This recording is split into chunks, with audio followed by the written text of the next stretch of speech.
a movie where Zac Efron isn't the hottest thing about it. Let's talk about Firestarter.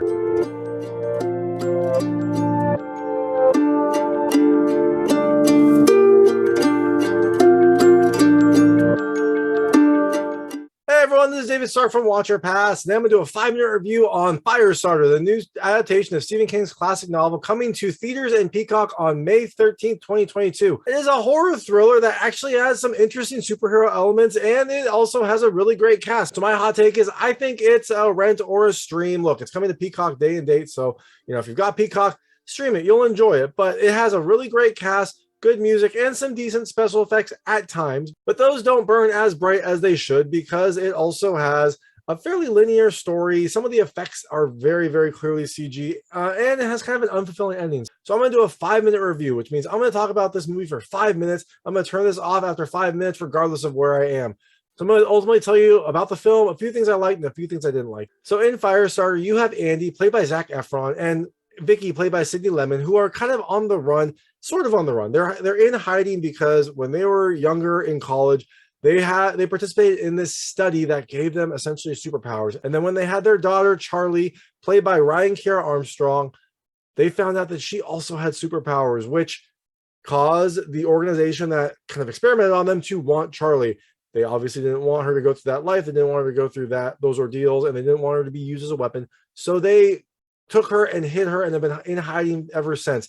Now, unfortunately for them, as Charlie has grown up, her powers have become more pronounced. They tried to tell her to keep her powers down, kind of like Elsa, conceal, don't feel. But as she's getting older, her powers are getting more uncontrollable. But eventually something happens that gets her on the radar of this government organization. And so now it leads to more of a thriller when an operative is dispatched to try to capture Charlie. So things I liked about this movie. The first is the cast. Look, this is a really great cast. I love Zac Efron. I will watch anything Zac Efron does. He does a really, really good job. I think he's probably the standout. But Kiera Armstrong also does a really, really good job. And she is kind of crucial to this film. She plays Charlie, who has to go through a lot of interesting emotions. And she does a really wonderful job of balancing that kind of innocence and vengeance that is required of Charlie. And sometimes she's kind of an innocent kid. Other times she is vengeful because some terrible stuff happens. And she does a fantastic job. Those two kind of make the bulk of the emotional connection in this movie. And it's good because they both do a great job. The second thing I loved is the music. It has a nice kind of techno heavy electronic beat that also has some 80s influences. It's a really good soundtrack. It fits kind of perfectly with this film adaptation of a classic novel. And the last thing I liked are some of the effects. A lot of the effects are well done, especially some of the fire scenes early on. Some of the practical effects with Zac Efron's power, where his power actually tends to hurt him, so he tends to bleed and things happen to him when he's using his power. And some of the way that they visualize the powers I thought was pretty good. But like I said, some of the effects are good, which leads me directly into the things I didn't love. The first thing I didn't love, and look, this is one of my pet peeves, some of the effects are very noticeably CG. Look, they do a good job of kind of hiding it with some pretty good camera angles and some pretty dramatic moments. But ultimately, you can tell that some of the effects are CG. Some of the smoke effects, some of the fire effects, they look like they have been added in. It's not bad. It mostly kind of blends in, but you can definitely tell.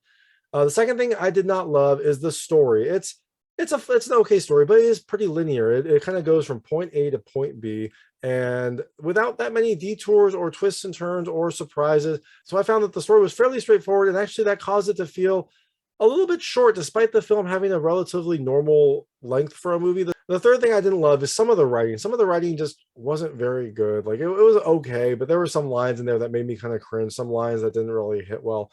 It's mostly okay. It's mostly fine, but it's strange that an adaptation from a novel has some issues with writing, but maybe that's part of it. Maybe that's dialogue that was taken directly from the novel, and so that's maybe why it feels out of place. And the last thing I didn't love is the ending. The ending is a little strange. It's generally okay, but there is a scene at the very end that I did not love. And look, spoilers. There will be spoilers. What happens at the end is the operative Rainbird, who is sent out to capture Charlie and ends up actually killing Charlie's mother, eventually saves her during this confrontation that she's having essentially with everyone in this facility, and she looks like she may be overmatched. Rainbird comes and saves her, which was good. It was a good way for his character to kind of redeem himself. At the end, Charlie's a little overwhelmed and she kind of collapses outside the facility just after she's destroyed everything. I think she doesn't really know what to do, and then Rainbird comes up and offers her his hand, She picks it up and he like scoops her up and kind of like walks away. Presumably he's going to take care of her. He's going to teach her. But remember, he killed her mother, and I don't really know if she can forgive him given how angry she was after that incident.